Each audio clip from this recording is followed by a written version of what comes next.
His आइन stiff and rolling in his head, उनका जो आँख था, मॉन्क का आँख था, छोटा छोटा बटन जैसा था, लगता था कि सर में ऐसे जैसे गोल गोल कुछ घूम रहा है वैसा।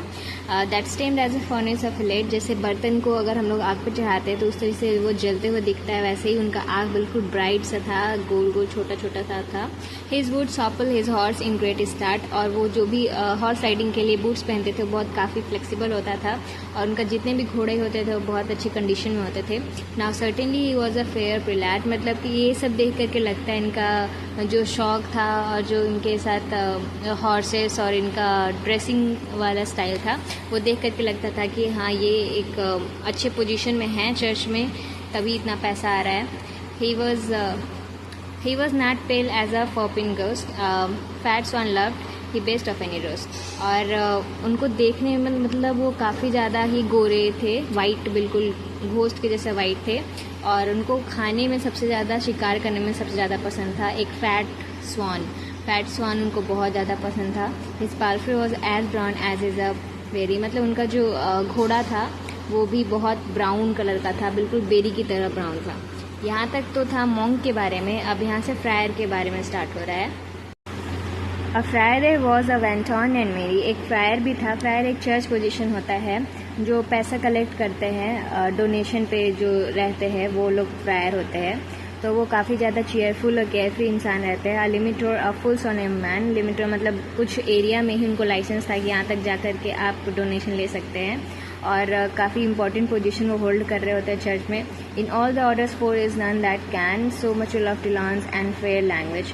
एक चर्च में जो 4 एक पोजीशन होता है उसमें इनका पोजीशन काफ़ी ज़्यादा इंपॉर्टेंट माना जाता था, और इनको नॉलेज भी बहुत ज़्यादा था, और लैंग्वेज कॉन्वर्सेशन स्किल काफ़ी अच्छा था, कम्युनिकेशन स्किल बहुत अच्छा था। He had mad full many a marriage of young women at his own cost, और बहुत सारे यंग वुमेन का मैरिज वो अरेंज करवाते थे अपने ही खर्चे पे।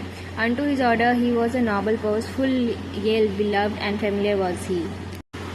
हाँ, तो फ्रायर एक नोबल पोस्ट था चर्च में, और ये काफ़ी ज़्यादा बिलव्ड थे और फेमिलियर थे, बहुत लोग उनको पसंद करते थे। With Franklin over in his country, और जो रिच लैंड ओनर्स थे इनको बहुत ज़्यादा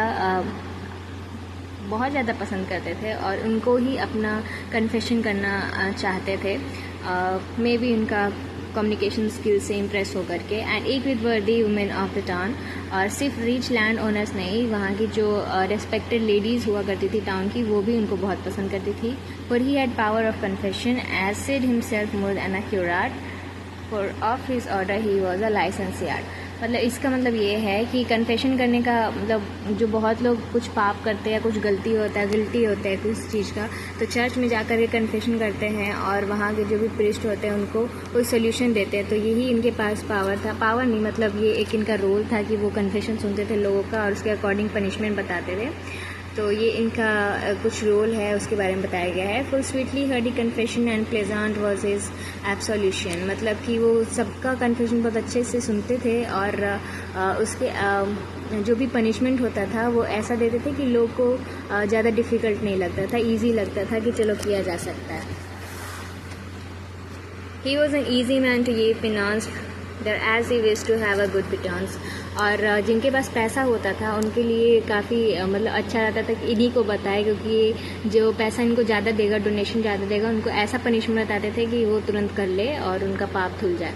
for unto a power order for to give is sign that a man is well save, जो जितना ज़्यादा डोनेट किया इसका मतलब वो उतना ज़्यादा ही अपना पाप को धो दिया। For if he dost make a want he wish that a man was repentant, और वो ऐसा खुद से भी वो क्लेम करते थे कि अगर आप पैसा डोनेट कर रहे हैं इसका मतलब कि आप अपना पछतावा को दिखा रहे हैं। For many a man so hard is of his heart he may not wave although him so smart, और बहुत सारे लोग के लिए बहुत डिफ़िकल्ट होता था कि वो रोना धोना बाकी अपना पछतावा को दिखा नहीं पाते थे। तो इनका जो कहना था वो ये था, therefore instead of weeping and prayers men moved ये silver to the poor friars, मतलब कि आप रोना धोना मत कीजिए, ना ही प्रेयर कीजिए, आप इसकी जगह पे सिल्वर डोनेट कीजिए पुअर फ्रायर्स को, क्योंकि ये खुद एक फ्रायर थे तो वही इसलिए वो बोलते हैं कि आप सिल्वर डोनेट कीजिए और आपको बहुत जल्दी आप गिल्ट फ्री हो सकते हैं। His tablet was a fast full of knives and pines for to even fair wives. और इनका जो हुड रहता था, हुडी जो पहनते थे, मतलब एक नेक एक ब्लेजर के जैसा ही कुछ रहता था, तो वो जो पहनते थे उसमें बहुत सारा गिफ्ट वो रखते थे देने के लिए भी, और बहुत उनको मिलता भी था। जो भी पनिशमेंट मतलब गिल्टी होता था वो आकर के गिफ्ट भी देता था, डोनेशन भी देता था, तो इसलिए उनका हमेशा भरा रहता था गिफ्ट से। और अपने पास वो पिन्स रखते थे, जो कि वो सेफ्टी पिन्स वगैरह रहता था उनके पास, जो कि वो लेडीज़ को देते थे। And certainly he had a music note, well could he sing and plain on a road. और उनका जो वॉइस भी था, फ्रायर का वॉइस था, वो मतलब अच्छा था, प्लेजेंट वॉइस था, और वो अच्छे से गा भी सकते थे और म्यूजिकल इंस्ट्रूमेंट भी बजा सकते थे। Of yeddings he bar out really the press, his neck white was as the flower delis. और उनका जो नेक था, नेक मतलब गर्दन उनका था, वो भी बहुत अच्छा तगड़ा था।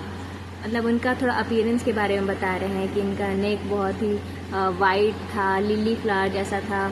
Leto his strong was as a champion, he knew the taverns well in every town। मतलब कि वो इतना ज़्यादा फेमिलियर थे उस एरिया से, और स्ट्रॉन्ग भी थे और फेमिलियर भी थे। वो हर होटल और हर टाउन में हर जगह कहाँ पे क्या है, कौन सा बार है, सब कुछ उनको पता था। And every hostel and tapster bet than a lazar or a beggar stair. और हर इन कीपर और बार कीपर को वो अच्छे से जानते थे, और जितना कि कोई पुअर और बेगर नहीं जानता होगा, कि पुअर बेगर उस जगह पे होते हैं जहाँ पे उनको लगता है कि यहाँ से हम लोग को कुछ मिल सकता है, तो इससे ज़्यादा वो जानते थे वो सारे जगह के बारे में। For unto switch a worthy man as he accorded not as by his faculty. और वो खुद को ही एक वर्दी मैन बताते थे, और ऐसा बताते थे कि हम ही बहुत मदद करते हैं पुअर को, अपने मतलब जितना हो सकता है उससे भी जा कर के हम मदद करते हैं सब लोग का। और उनका ऐसा मानना था कि उनके जैसा रिस्पेक्टेड इंसान जो है, अगर वो पुअर बेगर्स का हेल्प करेंगे तो उनके शान के खिलाफ हो जाएगा वो सारी चीज़। To have with sick lazars acquaintance it is not honest, it may not avance. इसका मतलब ये है कि अगर वो पुअर्स को हेल्प करते हैं या फिर उनसे उनका कन्फेशन सुनते हैं, तो उनसे उनको क्या ही प्रॉफिट होगा। जो रिच है उनको वो डोनेशन भी दे सकता है, और पुअर लोग को अगर हम हेल्प करेंगे तो कुछ प्रॉफिट नहीं होगा। तो पुअर से और बेगर से दूर ही रहते थे। For to deal with no switch for all but all with rich and sellers of it all. मतलब वो पुअर्स के साथ डील नहीं करते थे, और डायरेक्टली जो रिच पर्सन होते थे, जो फूड सेलर्स और मर्चेंट्स होते थे, उनके साथ ही वो डील करते थे। And over all there as profit should arise, courteous he was and lowly of service. और जहाँ पे उनको दिखता था कि यहाँ पे हमको मिल सकता है पैसा, मतलब अच्छा खासा पैसा है, यहाँ पे प्रॉफिट बन सकता है, वहाँ पे इतना पोलाइटली बिहेव करते थे कि सामने वाले इंसान को शक ही नहीं होता कि ये कैसा इंसान है। There was no man nowhere so virtuous, he was the best beggar in his house. और इनसे ज़्यादा कोई चालाक इंसान था नहीं कि पैसा कैसे निकलवाना है, इनको सबसे अच्छा से पता था। तो कोई भी इंसान को पता था ये चीज़ कि इनसे बेहतर कोई पैसा नहीं निकलवा सकता है कहीं से। And he have a certain firm for the grant, none of his brother in camp there in his haunt. और इनका जो एरिया था जिनमें वो कलेक्ट करते थे मनी, इसमें ऐसा मतलब किसी का हिम्मत नहीं था कि उनका एरिया में आकर के वो लोग कलेक्ट करें, क्योंकि इनका इन्फ्लुएंस भी काफ़ी ज़्यादा था, तो वो किसी और को आने भी नहीं देते, और ना किसी का हिम्मत भी था कि आकर के कलेक्ट कर ले। For though a wide had not a shoe, so a pleasant was his in principle। और कोई जो विडो होती थी जिनके पास जूते खरीदने का भी पैसा नहीं होता था, वो भी आकर के इनको डोनेशन कुछ ना कुछ तो दे ही देती थी, छोटा मोटा कुछ पैसा वैसा दे ही देती थी। Yet would he have a farthing or he went, his purchase was well better than his rent। तो इनका क्या था कि जो फ्रायर का एक पोजीशन होता है उसमें उतना पैसा नहीं होता है, ना ही उतना फिक्स पेमेंट होता है, लेकिन इनका जो कंडीशन था, रहने का तौर तरीका था, और जो शान आलीशान एक तरीके से रहते थे, वो इतना इनका इनकम नहीं था जितना एक घूस करके अपना बना चुके थे। ये चीज़ है in short. And rage he could as it were right a wealth, in love days there could he mickle help.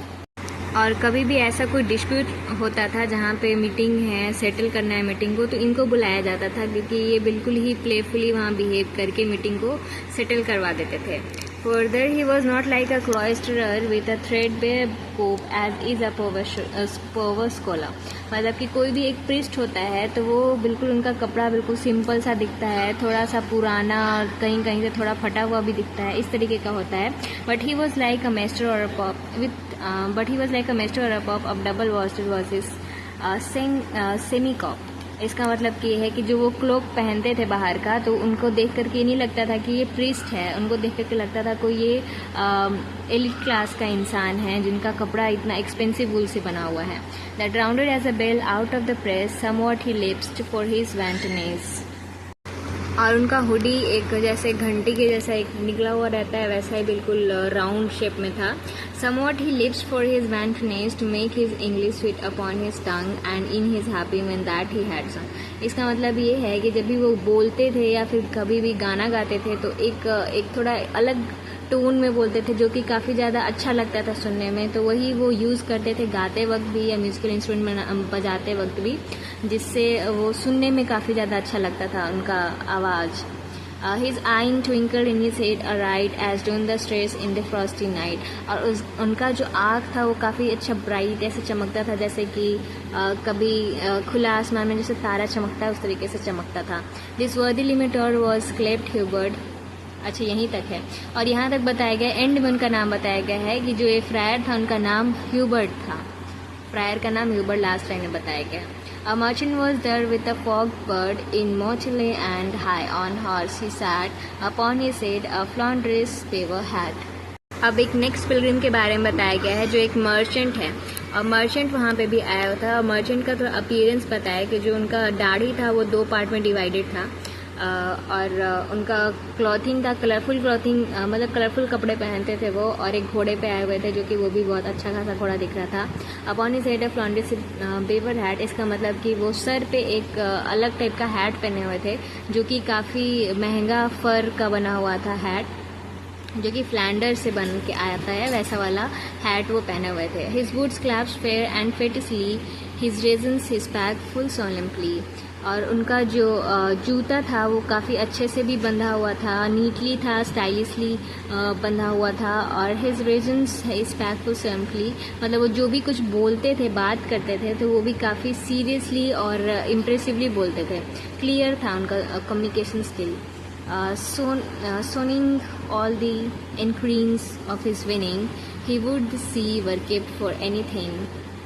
और उनका हैबिट था हमेशा प्रॉफिट बनाने के बारे में बात करते रहते थे. He would see were kept for anything betwixt Middelburg and Orwell. मतलब कि जो मर्चेंट थे तो वो चाहते थे कि जो शिप का गुजरने का रास्ता है बिटवीन मिडलबर्ग एंड ऑरवेल, तो उसको बहुत अच्छे से प्रोटेक्ट करना चाहिए ताकि वो ट्रेडिंग में उनको डिफ़िकल्टी ना हो. Well could he in exchange sell this worthy man full well his wit pesate. मतलब कि वो अपना बुद्धि को, मतलब अपना दिमाग बहुत अच्छे से यूज़ करना जानते थे, और उनको ट्रेडिंग, अपना जो काम वो करते थे उनको बहुत अच्छे से आता था कि कैसे हमको करना है, कैसे पैसा और बनाना है.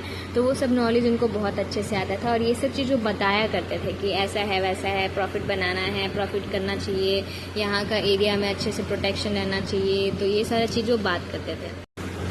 There was no why that he was in debt, so easily was he of his governance, with his bargains and with his सेवाइसॉन्स. इसका मतलब ये है कि कोई भी उनका बात से या उनका बिहेवियर से या देखने के तरीके से, मतलब उनके लुक से ये नहीं बता सकता था कि वो कर्जे में हैं. और वो अपना मतलब अपना बिहेवियर इस तरीके से वो रखते थे कि उन सभी को लगता था कि ये काफ़ी रिस्पेक्टेड इंसान है. विथ हिज बार्गेनिंग, मतलब कि उनका बिजनेस करने का तरीका और फाइनेंस मैनेज करने का जो तरीका था वो बहुत अच्छा था. उनका स्किल्स था अच्छा खासा, लेकिन कोई देख करके नहीं बता सकता था कि वो असली में कर्जे में ही डूबे हुए थे. For was a worthy man with all but Sudhu Singh, मतलब यहाँ पे राइटर को ये लग रहा है कि हाँ वो अच्छा इंसान है, वर्दी है, रिस्पेक्टेड है, हर मैनर में अच्छा है, लेकिन उनका नाम क्या है वो हमको नहीं पता कि वो क्या नाम है. तो सिर्फ वो मर्चेंट यहाँ पे बताते हैं. जैसे वहाँ पे फ्रायर का नाम एंड में वो बता देते हैं, लेकिन मर्चेंट का नाम उनको नहीं पता है, तो यहाँ पे नहीं बताते हैं. अब नेक्स्ट कैरेक्टर आता है a clerk. A clerk there was of Oxenford also, that unto logic had long ago ठीक है।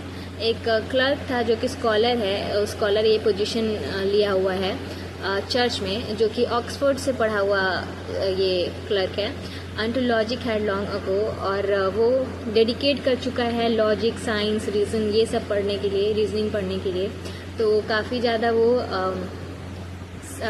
साइंस में फोकस करता है पढ़ाई में। As lean was his horse as is a rake, और उसका जो घोड़ा था बहुत ही पतला सा था, बहुत ही दुबला पतला था। And he was not right fat I undertake, और ये भी बोल रहा है उनका घोड़ा भी तो पतला ही था, लेकिन वो भी बहुत ही ज़्यादा उतना ज़्यादा मोटा नहीं था, मतलब पतला था, वो खुद पतला था।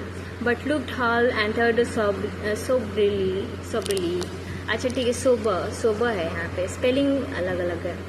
बट लुक डल, और उनका जो जैसे पतला इंसान होता है उसका गाल कैसे चिपटा हुआ रहता है, तो वो भी क्लर्क का भी वैसे ही गाल चिपटा हुआ था, और दिखने में काफ़ी ज़्यादा सीरियस लगता था वो।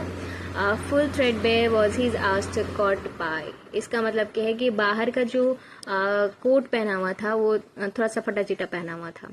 For he had gotten him yet no benefits ne was so worldly for to have office, और ये भी है कि उनको कोई पोजीशन अभी तक मिला नहीं है चर्च में कि वो अपना थोड़ा खर्चा कर सके खुद पे, और वैसा कोई स्कॉलरशिप भी उनके पास नहीं है अभी तक। For him was lever have at his bed's head 20 books clad in black or red, और ये जो क्लर्क था वो कपड़ा या बाकी चीज़ पे पैसा ना खर्च करके वो अपना पढ़ाई पे चीज़ें ज़्यादा खर्चा करता था। और यहाँ ये भी बोला गया है कि जो बेड जहाँ पे वो सोता था उसके बगल में उसके पास 20 बुक्स हुआ करता था, जो कि ब्लैक और रेड कवर में था वो सारा books, of Aristotle and his philosophy, मतलब एरिस्टोटल्स और उनका फिलोसफी पे जो भी बुक्स था वो 20 बुक्स, वो सारी चीज़ पे बेस्ड था, फिलोसफी पे बेस्ड था। Then robes rich or fiddle or gay or rare, but all be that he was a philosopher, yet had he but little golden coffer। इसका मतलब ये है कि जो भी पैसा उनको मिलता था कहीं से भी, अगर वो पैसा जो कमाते या फिर मिलता भी था तो वो सब बुक्स पे खर्चा करते थे, ना कि अपना रिच मतलब एक्सपेंसिव कपड़े खरीदने पे, ना कि म्यूजिकल इंस्ट्रूमेंट खरीदने पे, ये सब पे बिल्कुल खर्चा नहीं करते थे। और सिर्फ फिलॉसफी का बुक पे वो खर्चा करते थे, और वो भी फिलॉसफी पढ़ते थे लेकिन उनका जो एक होता है सेविंग्स में, तो बिल्कुल भी वो अपने पास गोल्ड या फिर कोई वैसा सेविंग नहीं रखते थे। But all that he might of his friends and, और जो भी उनका फ्रेंड्स जो भी उनको हेल्प करते थे उसी पे वो गुजारा करते थे खुद पे। On books and on learning he it spend, और फ्रेंड से मदद मांग करके जो भी पैसा मिलता था तो वो बुक और सीखने वाली चीज़ों पे ही वो खर्चा करते थे। तो यहाँ 300 तक कंप्लीट हो गया। नेक्स्ट वीडियो में 301 के बाद मिलेंगे। Thank you.